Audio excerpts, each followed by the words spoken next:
Hi master. Hello how are అండి. You? Good అండి. మీతో మాట్లాడడానికి నాకైతే చాలా విషయాలు ఉన్నాయి. ఎక్కడి నుంచి మొదలు పెడదాం అనేది మీరే చెప్పండి. మీక్కడ ఉన్నాయి కాబట్టి మీరే స్టార్ట్ చేయాలి ఇంకా.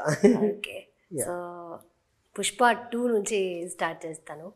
సో దీంట్లో పుష్ప టైటిల్ సాంగ్ మీరు కొరియోగ్రఫీ చేయడం జరిగింది. Yes.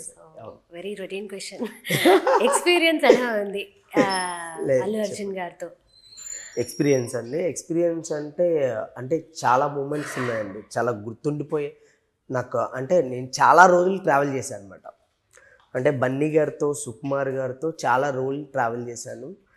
ఆ చాలా రోజుల్లో నాకు బెస్ట్ మూమెంట్స్ కొన్ని ఉన్నాయి. కొన్ని ఇప్పుడు చెప్పొచ్చు, కొన్ని సినిమా అయిన తర్వాత, రిలీజ్ అయిన తర్వాత కూడా చెప్తాను డెఫినెట్గా.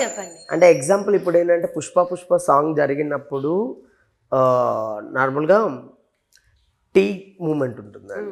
చాలామంది అది సీజీ అనుకుంటున్నారు, అది సీజీ కాదు, అది రియల్ టీ అనమాట. ఆ రియల్ టీతో ఆయన మూమెంట్ చేశారు.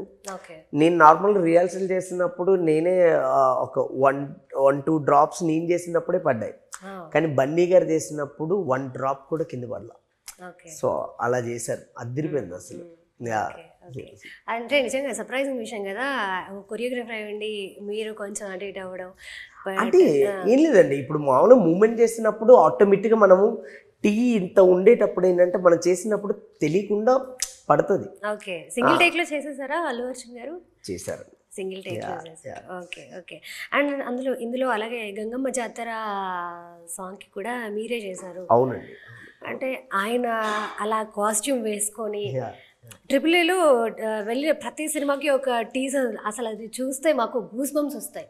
అవును, అంత ఇంటెన్స్ ఉంటుంది అది. అంటే ఆయన చాలా హార్డ్ వర్క్ చేశారండి. అంటే ఫ్రాంక్గా చెప్పాలంటే ప్రాణం పెట్టేశారు ఆయన. అంటే దానికి ఎంత కావాలో ఒక ఎక్స్ట్రీమ్ ఉంటుంది కదా, దాన్ని దాటేశారు ఆయన. అంటే బన్నీ గారు అవన్నీ, సుకుమార్ గారు అవన్నీ ఏంటంటే పీక్స్ అనమాట. అంటే టోటల్గా దానికోసం ఇంకా ప్రతి క్షణం దానికోసమే ఆలోచిస్తారు. అంత అంటే అదే అంటున్నా, ఇప్పుడు ఈరోజు మీరు జాతర సీక్వెన్స్ చూసింది చాలా తక్కువ, ఇంకా అది ఇంకా చాలా ఉంది. అందులో సర్ప్రైజ్ మూమెంట్స్ చాలా ఉన్నాయి. అంటే అది ఎప్పటికీ గుర్తుండిపోద్ది అందరికీ. అంటే అంత బూజ్ బూమ్స్ వచ్చే మూమెంట్ అది, పూనకాలు వస్తాయి, అసలు ఒక ట్రాన్స్లోకి వెళ్ళిపోతాం. సో అలాంటి మూమెంట్ కోసం వాళ్ళు ఎంత హార్డ్ వర్క్ చేశారంటే మామూలు కాదు. అసలు బన్నీ గారు అవని, సుకుమార్ గారు అవని అసలు మామూలు హార్డ్ వర్క్ చేయాలి. సినిమా కోసం అంతే ప్రాణం పెట్టేశారు. ఇప్పుడు మేమైతే చాలా ఎక్స్పెక్టేషన్స్తో వెయిట్ చేస్తున్నాము సినిమా కోసం. ఆల్రెడీ మమ్మల్ని ఒకసారి నిరాశపరిచారు. August 15th అనుకున్నాము, బట్ అప్పుడు అంటే ఏదైనా లేట్ అయినా సరే బెస్ట్ ఇవ్వడానికే ట్రై చేస్తున్నారు. మెయిన్గా ఏంటంటే ఇప్పుడు లేట్ అయిందంటే బెస్ట్ ఇవ్వడానికే. సో దానికోసం వెయిటింగ్ అంతే. ఓకే, అంటే గంగమ్మ జాతర సాంగ్లో కొంచెం ఆయన గెటప్ కావచ్చు, లేకపోతే ఆ శారీ కట్టడం కావచ్చు, ఇవన్నీ ఉన్నాయి కదా. సెట్స్లో ఏమైనా ఇబ్బంది పడ్డ సందర్భాలు కానీ, చిరాకు పడ్డ సందర్భాలు కానీ? లేదండి, అస్సలు లేదు. అంటే ఆయన దాన్ని ఇంకా ఆయన ఓన్ చేసేసుకున్నారు. అంటే ఇంకెలా చేయొచ్చు అంటే ఆయన ప్రతి ఒక ట్రాన్స్లో ఉంటుంది అదంతా. సో ఆ ట్రాన్స్లో ఉండేటప్పుడు ఆయన ఏ డిస్టర్బెన్స్ అలాంటివి ఏమీ లేదు. సో ఏంటంటే దాన్ని ప్రతి మూమెంట్ ఏంటంటే ఆయన ఓన్ చేసుకుంటారు. ఆ ఓన్ చేసుకోవడం వల్లే మనకి అవుట్పుట్ చాలా బాగా వస్తుంది. సో అంటే ఇప్పుడు మీరు లేడీస్, మీరు ఇప్పుడు ఒక శారీ కట్టుకోవాలంటే ఆ శారీకి గాజులు, బొట్టు, makeup, ear rings, nose ring. అంటే నేను చూసినప్పుడు ఆయన అసలు 3 hours కూర్చొని మేకప్ వేసుకొని మళ్ళీ వచ్చి ఆయన అంత ఓపిక్గా చేయడం అనేది అసలు మామూలు విషయం కాదు. అంత ఓపిక్గా చేయడం అనేది ఇట్స్ నాట్ ఈజీ. ఓన్లీ మేకప్కే 3 hours పడుతుందా? ఓకే. అంటే నార్మల్గా ఇండస్ట్రీలో call sheets morning 6 to evening 6 అలా ఉంటాయి కదా, బట్ ఆయన మేకప్ చేసుకోవడానికి 3 hours పట్టింది. అంటే ఎర్లీగా వస్తారండి, మరి అంతే. మరి సినిమా కోసం అంత ఖర్చు అవుతున్నప్పుడు ఆయన అంత కేర్ తీసుకోవడం వల్ల ఈరోజు అంత. మీరు ఇప్పుడు ఆ జాతర సీక్వెన్స్ గురించి మాట్లాడుతున్నారు. సినిమా రిలీజ్ అయిన తర్వాత December 5th తర్వాత ఇంకా మాట్లాడతారు దాని గురించి, ఆయన పర్ఫార్మెన్స్ గురించి మాట్లాడతారు. అండ్ సుకుమార్ గారు క్రియేట్ చేసిన ఒక విజన్ గురించి మాట్లాడతారు, అందరూ మాట్లాడతారు. Okay okay okay. సెట్స్లో ఎలా ఉండేవారు అల్లు అర్జున్ గారు కానీ సుకుమార్ గారు కానీ? మీరేమైనా కొరియోగ్రఫీ చేసేటప్పుడు మీకు ఏమైనా ఇన్పుట్స్ ఇవ్వడం కానీ, లేకపోతే ఈ స్టెప్ వద్దు వేరే చెప్పు అట్లా? అండి డెఫినెట్గా ఇప్పుడు ఇన్పుట్స్ అనేది ఉంటుందండి.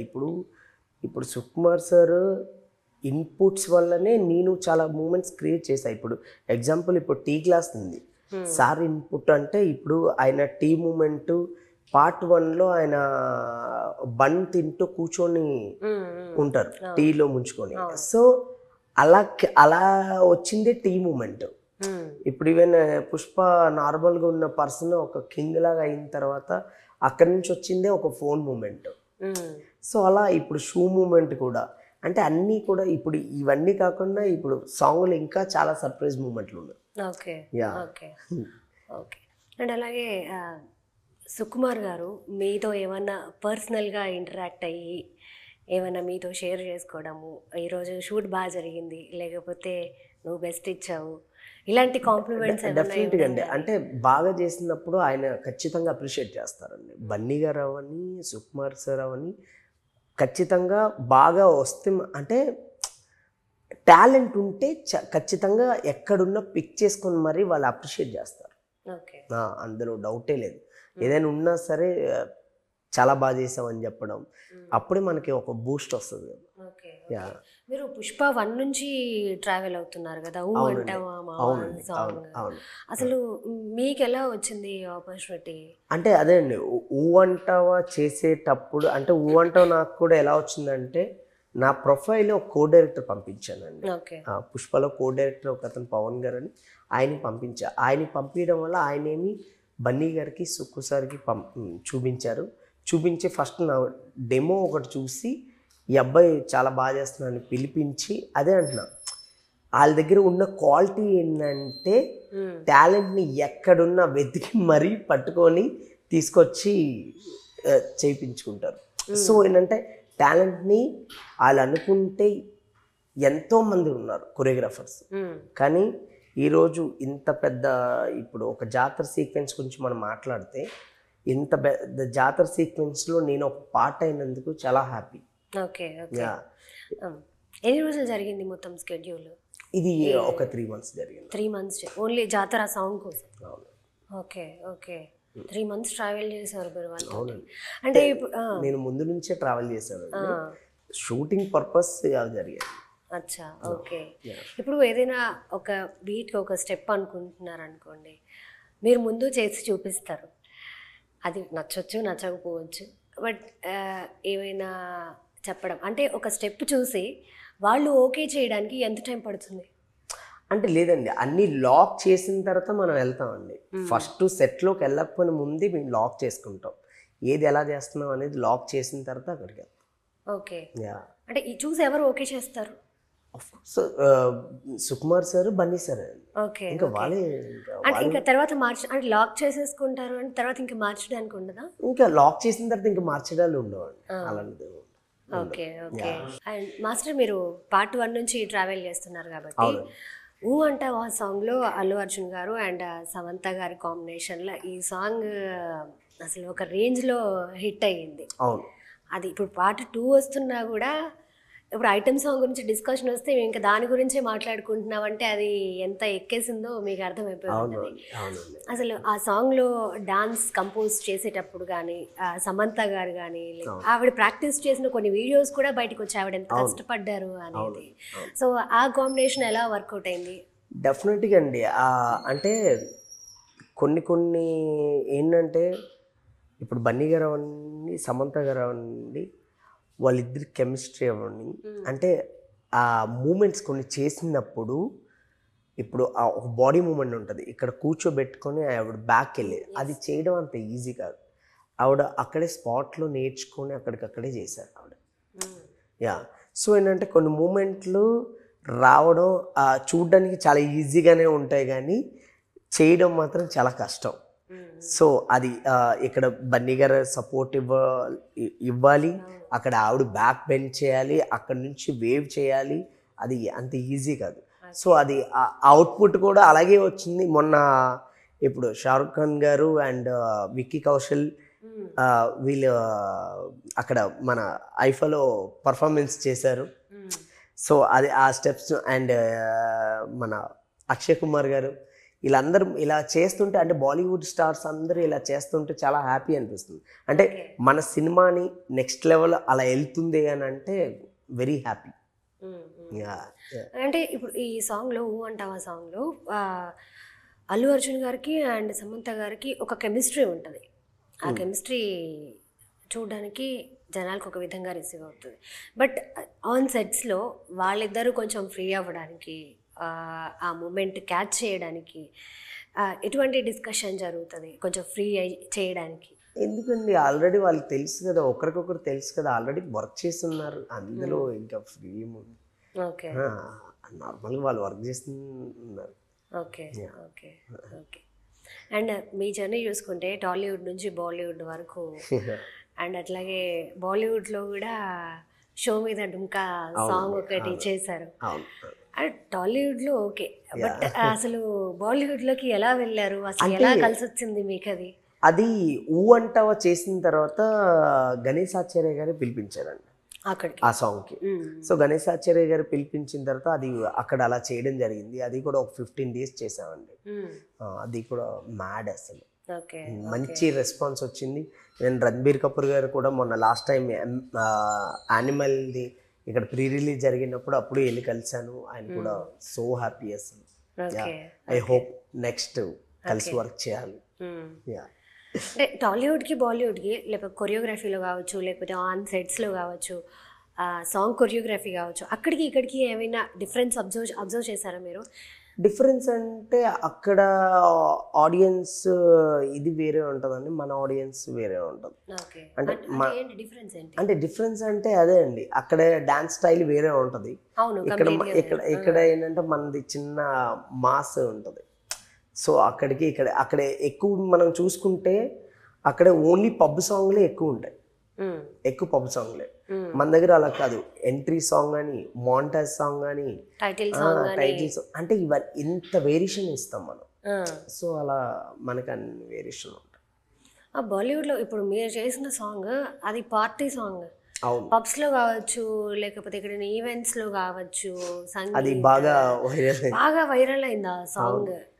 అది ఈవెన్ ఫిట్నెస్ సెంటర్స్లో కూడా. అంటే రణబీర్ గారు కావచ్చు, లేకపోతే హీరోయిన్ కావచ్చు, వాళ్ళు ఏమైనా మీతో ఇంటరాక్ట్ అవ్వడము, ఏమైనా రణబీర్ సార్తో రిహార్సల్ జరిగినప్పుడు అండ్ ఈవెన్ షూట్లో ఉండేటప్పుడు కూడా చాలా జాలీగా ఉండేవారండి, చాలా జాలీగా ఉండేవారు.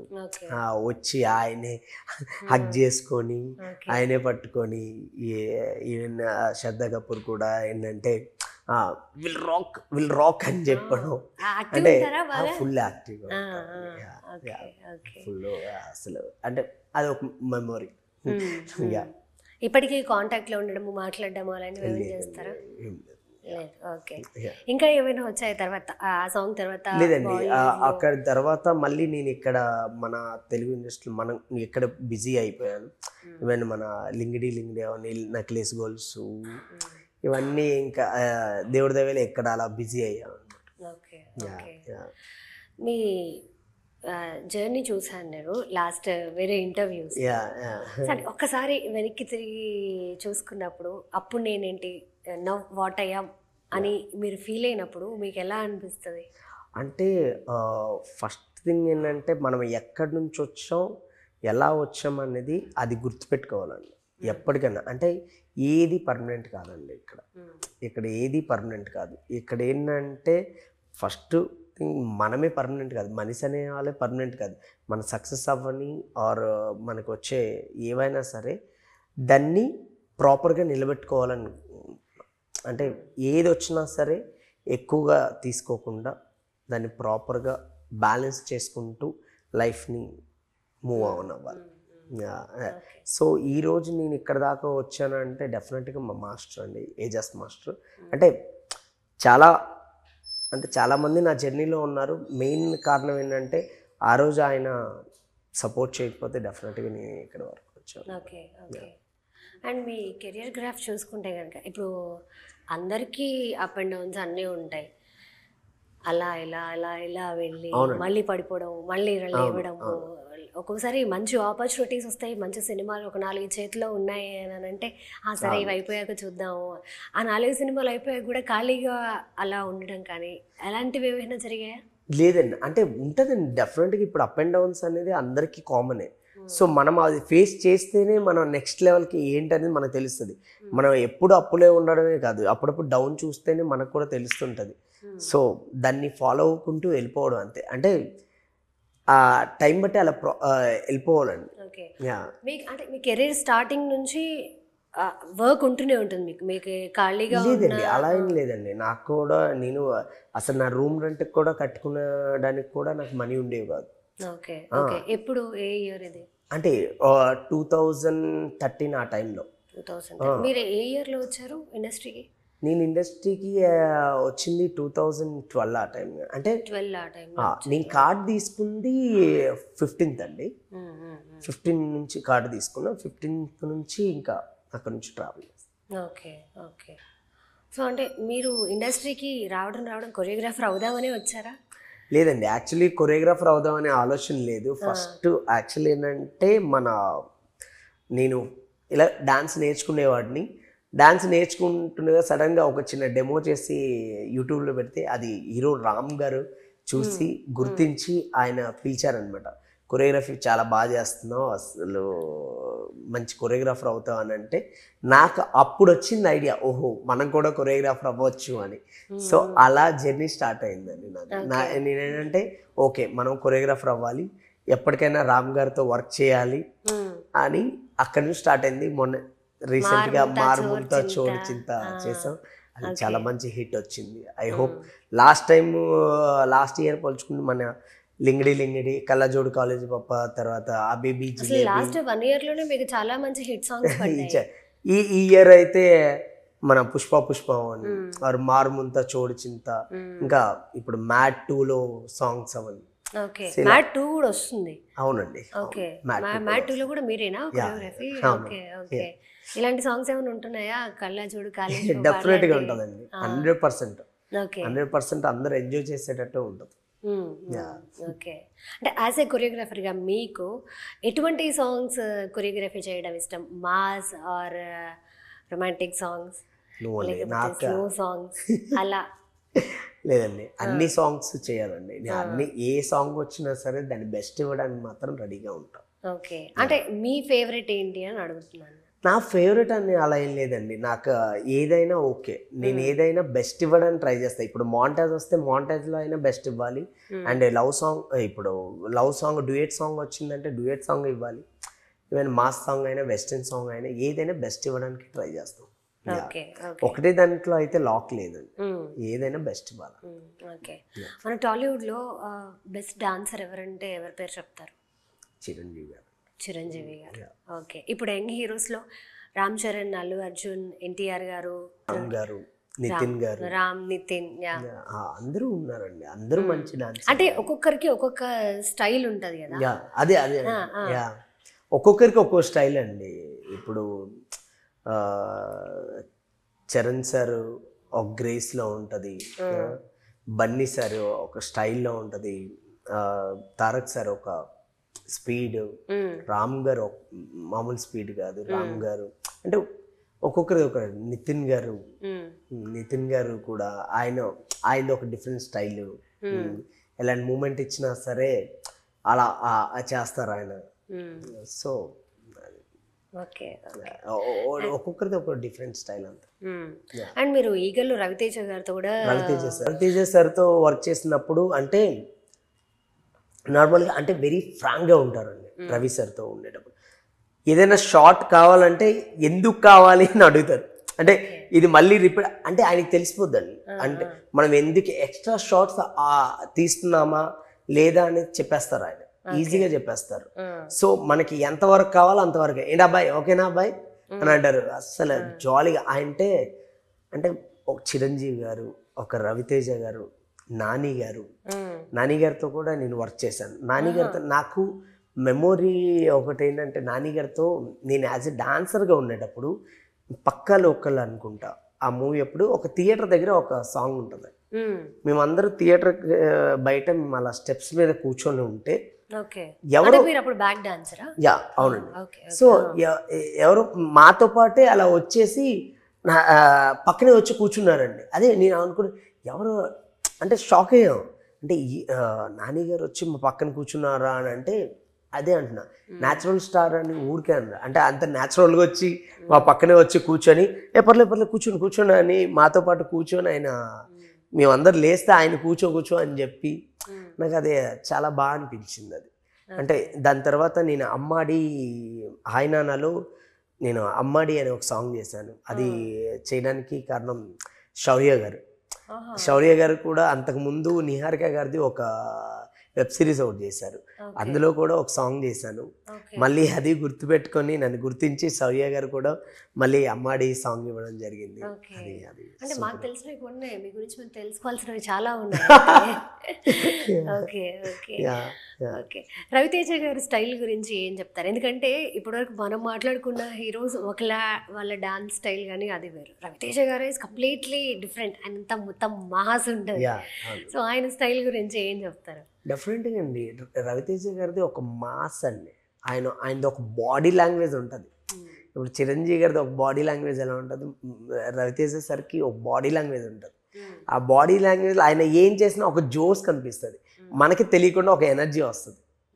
అది ఆయన వేరే.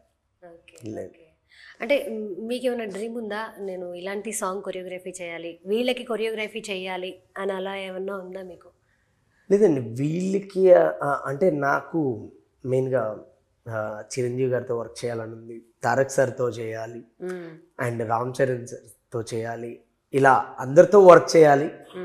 డెఫినెట్గా హోప్ వస్తే మాత్రం డెఫినెట్గా బెస్ట్ ఇస్తాను. ఓకే ఓకే మీ ఫేవరెట్ డాన్సర్ ఎవరండి? చెప్పాను కదా, చిరంజీవి గారు. చిరంజీవి. ఓకే ఓకే ఖచ్చితంగా మీరు మెగాస్టార్ చిరంజీవి గారికి కొరియోగ్రఫీ చెయ్యాలి, ఇంకా మంచి మంచి సినిమాలు చేయాలని నేను మనస్ఫూర్తిగా కోరుకుంటున్నాను. Thank you so much.